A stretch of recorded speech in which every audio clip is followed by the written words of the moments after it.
Tina has put some links in chat there, the link to the slides and the link to our Google Classroom. There's just one kind of student experience that I posted in Classroom that we'll do in just a minute if you guys would like to join in.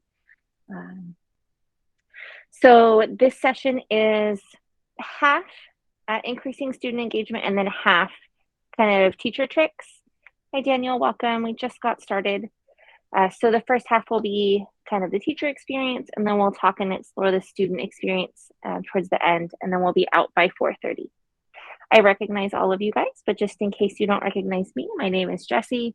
I'm the CAMI lead here at the district, and with me I have Tina. I'm gonna let her say hi. Hi, nice to see you guys. And so Tina is monitoring chat for us today. If at any point you have questions, please unmute, just ask your question out loud or drop it in chat.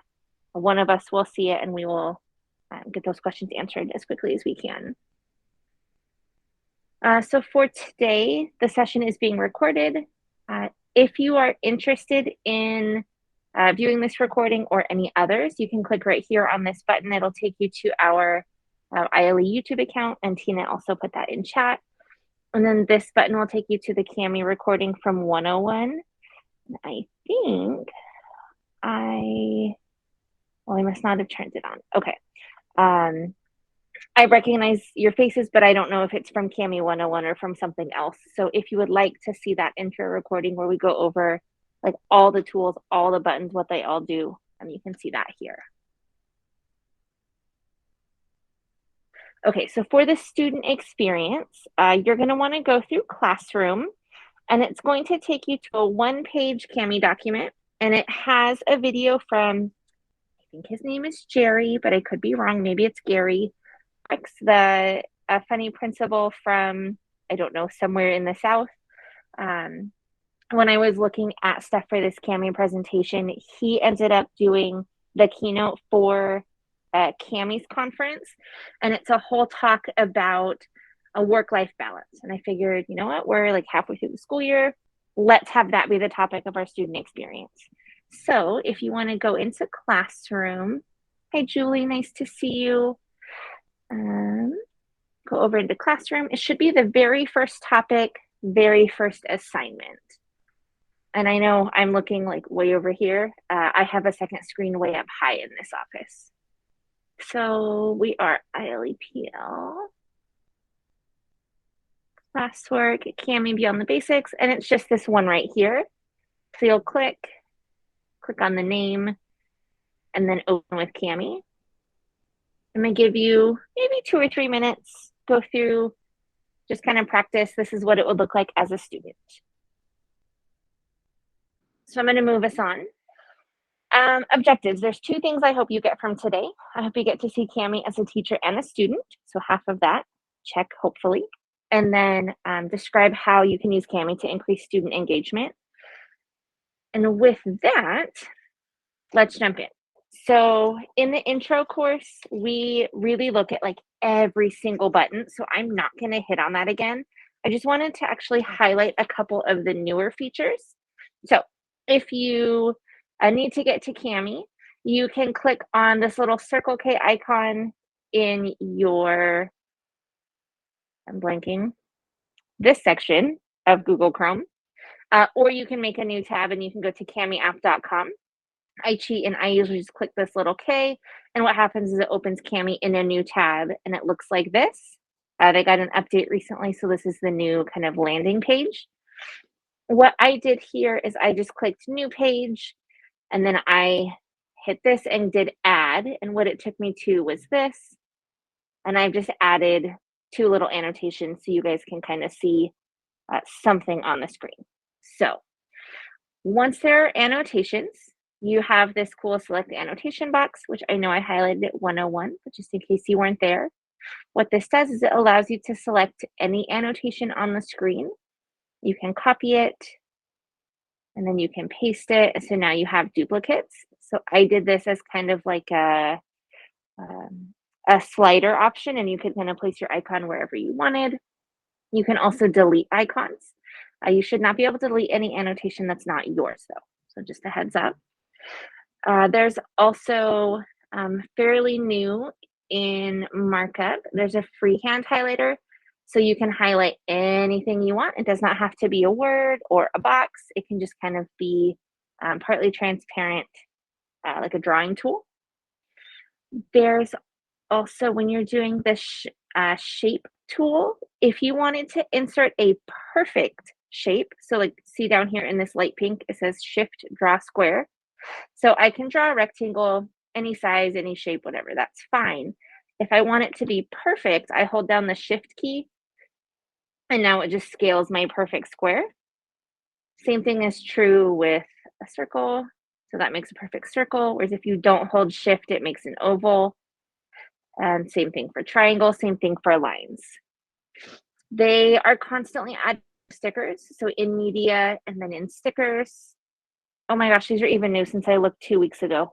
Okay, so they're constantly updating stuff. They now have the option of adding graphic organizers. Oh, that's pretty cool. And then you could add your text right on top of there. Okay, so you could make it say, whatever you wanted. And then the last one, they actually have an annotation bank, but I'm going to save that for later because I think we are going to run out of time today. So there is an annotation bank if you're interested in kind of keeping the same comments over and over and over. Hit me up afterwards. We can do a quick office hours chat if you'd like, and I can show you exactly how to use that. So let's go back over here and start looking at the teacher experience. Okay, so the way you got to that assignment when we did the student version was like this. So in Classroom, you would click on Create, and then instead of Assignment, you would click Cami Assignment, and this is what it brings you to. So it's pretty much the same as a regular Google Classroom assignment. You have your title, your instructions, whatever you want them to work on. Who's it for? How many points? What due date? How do you want it organized? And then if you click on feature restrictions, you can actually hide or show whatever you'd like. And then there's options for instructions and then links for mobile devices, which really is for iOS, like an iPad. We don't use that much. I don't really click this very often. I just wanted to kind of highlight that it's there if you have students who are bring your own device. Okay, stuff that I haven't talked about yet with you guys. So in theory, that was review. What Cami does that makes it even better working with Google Classroom is you can actually grade right in Classroom. So if I come over here,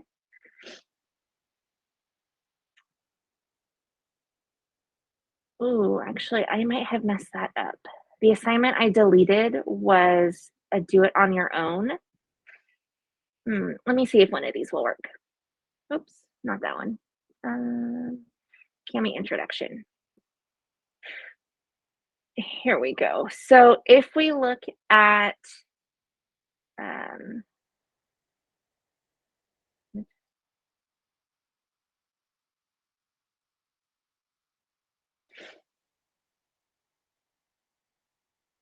that's weird. Sorry. So if we look at one of these and we open this up, this is the teacher view, remember? Notice how Grade with Cami is not checked, and it kind of looks ugly and funky, and it's just not what you see in Cami. When you click Grade with Cami, it actually brings Cami into Classroom, and now you have all those tools, all those buttons in the menu bar, all the comments. You can actually click play and listen. You can see all their work. You can add feedback right in here. So if I wanted to leave a comment for April, I could go in and I could leave, whichever one I wanted right here and never have to leave Classroom. Okay, so you don't actually have to go out to Cami to grade and then come back to leave comments in Classroom. It's all right here. The only thing I had to do was make sure this is clicked. And now in theory, when I go to the next student, it's already clicked. It remembers that setting for me. Okay, so that's grading inside of Classroom. In terms of editing work, so let's say you have your students turn in some sort of assessment and you're like, oh my gosh, I don't want them to work on it after today at 4 o'clock. They can't. The only thing they would be able to do to work on their assignment is click this unsubmit button, but it tells you when they click that. So you'll have a log of they turned it in, they unsubmitted it, they made their changes, they resubmitted it 3 hours later. Now you can go, hey, Jesse, what happened in those 3 hours? What's going on? Like, why'd you take it back? So it does document that for you. If they just go in and try to edit their document, it gives them this error message. They cannot do that. And so when I said it kind of gives you that log, that history, you can see that here. So notice at 12:20, it was assigned to ILE Teach 1. At 12:26, ILE Teach 1 turned it in via Cami. At 12:29, I gave it a grade of 100 out of 100. And at 12:31, ILE Teach 1 unsubmitted their work. So it's this kind of running log. It just kind of lets you see what's going on. And the way I found that was by clicking See History. And in real life, that is right here. Okay, so if I click See History, this is all the history. I guess we're on Ashley, sorry. This is all the history for Ashley's document. Okay, if we go back, you can actually see more detail than this. So I feel like that, but wait, it gets better, right? In Google, you can actually see which students are making which changes. You can do the same in Cami now. So if you want to see detailed edits, like 6 days ago, the person with these initials, that's me, did a text edit on page 1. Okay, so it will actually give you that super, super, super detailed history. So let's go over and look at it in real life. And let me find, here's our practice one. Okay, so here's my practice student assignment. The way I see the general history, again, is click See History. Okay, that one's not super exciting. The way I see the detailed one is click right here on Toggle Sidebar. And notice right here, it gives me a general overview. This is what page 1 looks like. And there's a number 11 in a yellow circle. That means there have been 11 edits to this page number 1. If I click this speech bubble, I can actually see a year ago, this person did a text edit on page 1. A year ago, they did a shape edit. 6 months ago, they did a voice comment. 6 months ago, another voice comment. Now, what's even cooler, because like these two, oh, that's the same thing. I can't tell which one Jesse did. If you click on this, it actually highlights it. So did you notice this one kind of popped out? Now, if I do this one, it's this comment. If I click on the shape, okay, these are a little hard to see. They turn green. Okay, that one I can't find. Can I find that? Oh, okay. So if watch right here around colors and shapes. See that green box pop up right there? That means that's the shape that was edited 1 year ago by this person. So you can actually see individually like who did what and when. And again, you got there by clicking Toggle Sidebar. Oh, sorry, I should have had that turned off. This is normally the default view, just kind of the overview thumbnail with 11 edits. And I saw details by clicking Annotation Summary, which is that little speech bubble.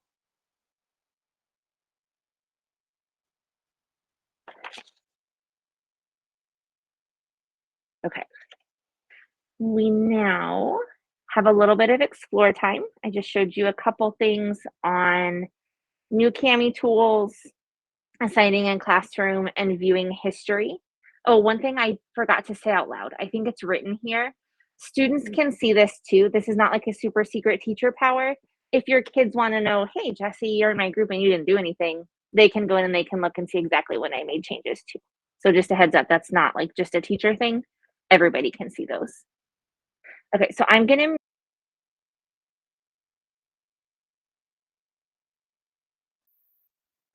Okay, I know that wasn't super long, but hopefully you got a chance to kind of click around and dive in a little deeper to one of those features. So now we're going to look a little more at student engagement. The first two seem very teacher-centered, partially they are. It's kind of a double whammy. So the first two things we're going to talk about are text recognition and split and merge. Oops, sorry. We'll come back to that one. Split and merge and text recognition. So these two are fairly teacher-centered, but I think allow students to engage better with material. So with split and merge, you can customize an existing PDF. So either take maybe 1 or 2 pages from a giant file, rearrange stuff. I want you to look at this one, then this one, then, this one over here. And then really you can take also multiple smaller files and smush them into one bigger file. So you can just give the kids one packet. Here, this is all the stuff I want you to look at instead of having to assign 3, 4, 5 different things. So with that, I want to show you. So I'm going to do this like live in real time. It might take a minute because it is, I don't know, kind of a tough tool. It takes some time to process. So let me go back here to my landing page. So these two tools live here. So the first one we said was split and merge. So what I'm going to do is I'm going to drag and drop a document I've already put onto my desktop. So let me go grab that really quick. So I'm just dropping it right here. And then I'm going to say next. Oh, that was so fast. Sometimes that takes a really long time. So let me grab this. Okay, so let's just pretend instead of telling the kids I want you to look at page 2 and page 6, what I can do is I can actually pull page 2 and page 6, give this a new name, and then export. Where do I want it to go? So I'm just going to say download to my computer is fine. Okay, download file. And now initially we had, what was this, a 19-page document. Now we have a 2-page document. So I took what was a 19-page file, took out all the stuff I didn't want my students to look at, and here's just what I want you to focus on. So while it seems teacher-centered, I think it's also good for the kids because you're not saying ignore this, this, this, this, this. I know my students would get distracted and start reading all the stuff in between. I'm like, no, you don't need that right now. Like, that's not what I want you focusing on. So that was split and merge, a way to rearrange. And then if we go back here, let's pretend I had uploaded 2 documents, one that was this inquiry framework, and then one that was this Cami PD document. Now I can take this and I can smush this, and make this kind of my own custom one. So it goes both ways. You can make them smaller or make them bigger. You'll notice over here there's merge mode because it's called split and merge. Merge I don't like as much because merge just takes this whole PDF and this whole PDF and puts them together just in that order. There's no editing, there's no arranging, it just smushes them. I always use split and merge because then I can kind of customize, do I want this one first, do I want this one second, and then export from there. So technically there are 2, I just don't ever use merge mode. Okay, and then the next one is text recognition. So in a 101, I referenced, or introduction, sorry, we renamed them this year. In introduction, I referenced being able to use the text-to-speech tool and the word highlighter feature where it would highlight individual words. Unfortunately, if you take like a scanned textbook page and you put it in Cami, it doesn't always see the words as words. It just kind of sees it as one giant picture. So to use text recognition, it is the button right next to split and merge right here. And what I'm going to do is same thing. Let me go find that document that I pulled earlier. So I just found a little short story and we're going to test it together. So I dropped that PDF I found. I'm going to hit next. I notice it gives you a warning. It can take a while. Good, that was fast. So now it says it's done. I'm going to click Cami because I want to use it right now in Cami. And then open.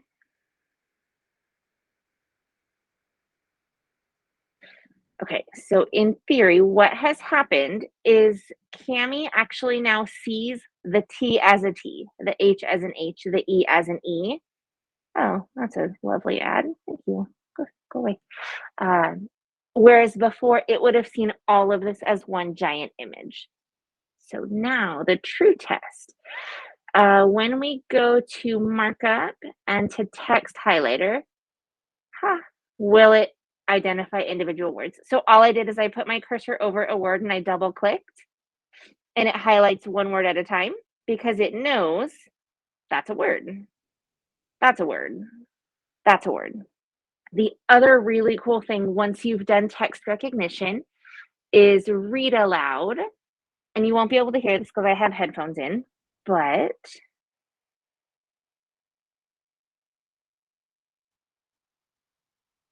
can you see that green box moving across all the different words? So it's actually reading.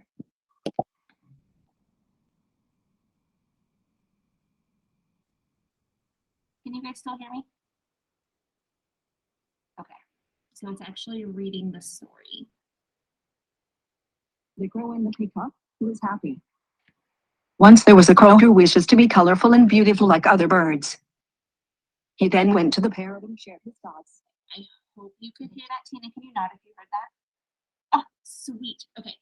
So now one really cool thing with read aloud too. Let's say that voice is terrible for your students and that's not cutting it. What you can do is you can pick a different voice, a different speed. And now. The crow and the peacock, who is happy. Once there was a crow who wishes to be colorful and beautiful like other birds. Okay, like I think that's way worse, but maybe your kids love that one. That's great. Because you're logged in, Cami remembers this, and next time you go to have a document read aloud, it will sound like Samantha, and it'll be read at 1.4 times speed. So it remembers, and it will do this from now on. I think that's super cool. I don't speak any other languages. I wish I did, but I have been told that some of these actually will read in other languages. So let me see if Amelie is French.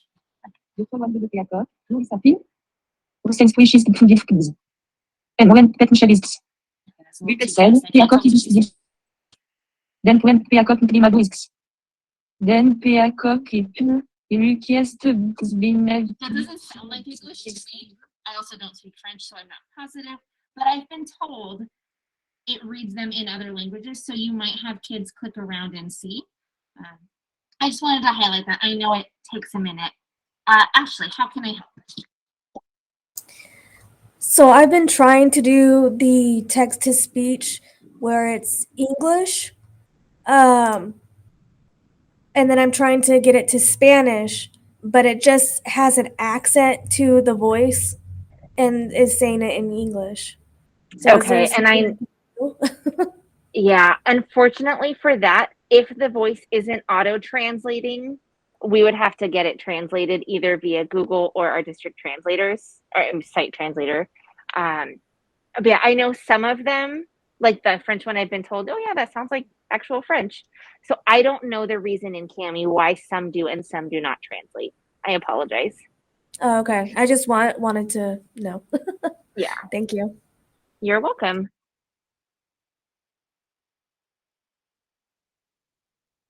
Okay, so now more onto the like ways that you can use this in class with your kids, because those were kind of while you're using Cami, here's some stuff that will make it better for you.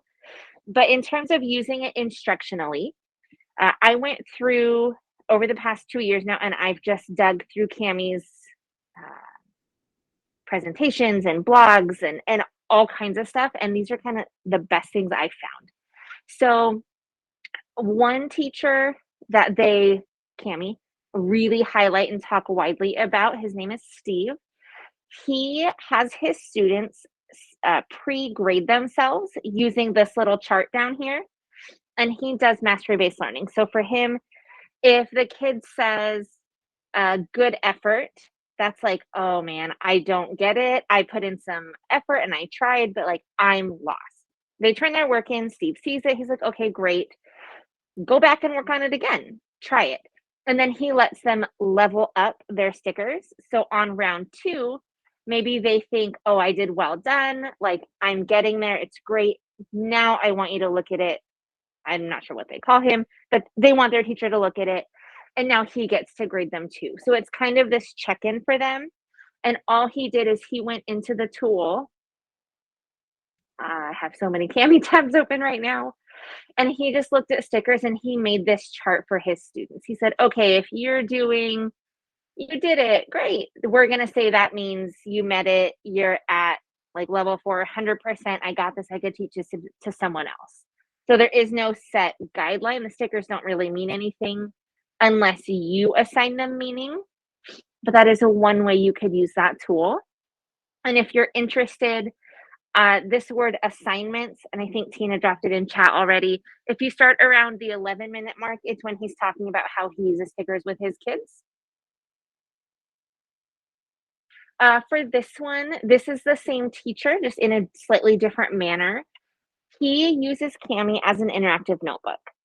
So it's kind of interesting the way he does it. I'm sorry, if you click on Cami Notebook, it will take you to the sample. He has this all laid out and it's awesome. There's like tabs and tons of pages and it's like a whole unit in one. But what he says is it allows his quieter students to share their thoughts without anyone else knowing, right? So it's this one-on-one communication between teacher and student. They're still totally engaged. They're still doing all the work and they're still talking in class. It's just not out loud. It's via text or video comments or voice comments. And then what's nice about this one too, kind of like with Google, is that you can use this anywhere. It's not tied to, oh, I left my notebook at home. I can't do my work today. So I just wanted to highlight that one. And then I think I have one more for you guys, but I hid it. Yes. Okay. Because we have some time. I didn't know if I'd have time to show you guys this one. So this one was from a lady named Lori. And it's partly for talking to teachers, partly for talking to students. And there's just some ideas in here. So let's see, when we're talking choice, she says, well, what if you make your choice word in Cami and then you give your kids those options, right? So this one is a video. Watch this video, do a voice comment here, read this article. And you could do this in Google too. I'm not saying replace Google. This is just an option to help engage kids. And there's a whole bunch here. Seating charts. This is actually straight from Cami, and they have a ton more of these. They're called trending resources, and they feature them on their landing page, which I'll show you guys in just a second. But like, here's a quick way. And what they say is give this to the kids on an everyone can edit the same document and have them fill in like their preferred name. So on everything work related, my name is Jessica. That's not the name I go by. So I might type in Jessie. And then what's your favorite food? Just so we can get to know you. Oh, I love cheese. Or, something like that. So yes, it's a seating chart that's for the class, but it's also a way to get your kids engaged and already meeting their classmates really before they've maybe even started in class. Okay, so I'm going to get out of that. There's a ton of options in here if you're interested in looking at them. Okay, so here's those trending resources I was talking about. And where I found these,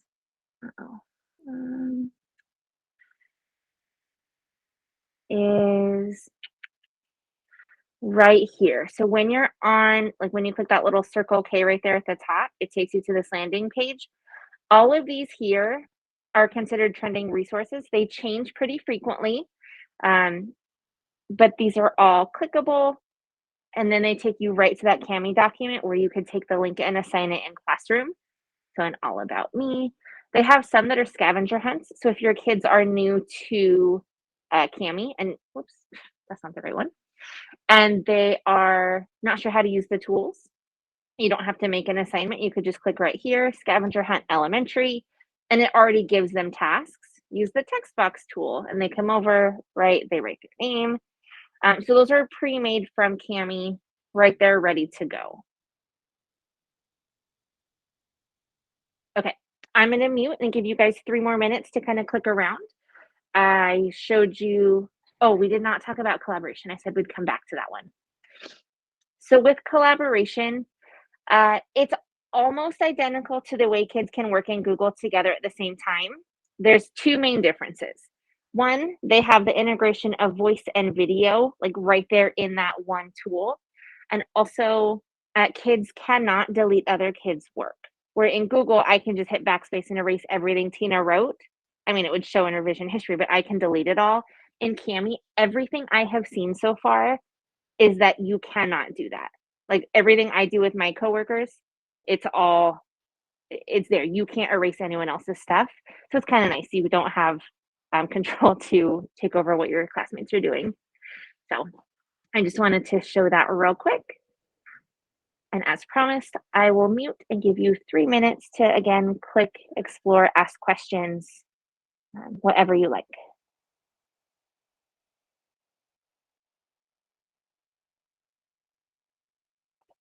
So something I realized, oh my gosh, I don't think I've ever shared this at any of my Cami trainings.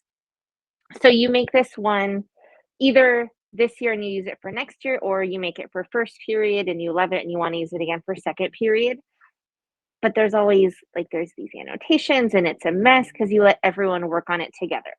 If you want to reuse them, what I found is a pretty good workflow is you download to your computer the document with all the annotations.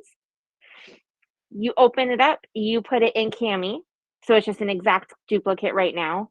You use that select annotation tool and delete all the annotations that students have put on. And now you have a clean blank version to assign out. Because remember, I said you can't delete other people's annotations. That goes for you and your students as well. So when you make a copy, you effectively now own every annotation on that new copy. You're allowed to delete all of those and then use that one kind of as your fresh start. So just a heads up. As something I ran into and was like, oh yeah, I probably should show that.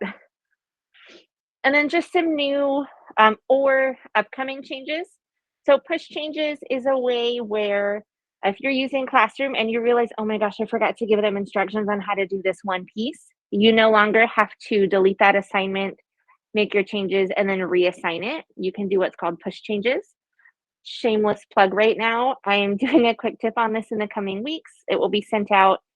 I think everyone is getting them. I know I get them at home and at work. So keep an eye out for a Cami quick tip coming soon, all about push changes. There's the new turn-in button. They say it shows up in more places. You can upload photos directly and they get turned into editable PDFs. And then they're coming out with new paper types like the dot paper for journaling, isometric paper, Venn diagrams, etc. They're coming out with a whole bunch. I don't know when. That one has been in the works now for about 6 months. So hopefully it's coming out soon. And then over on the right, there's just a few things linked in. And those are all part of the trending resources, like things that Cami has made for teachers to use, like ready to go.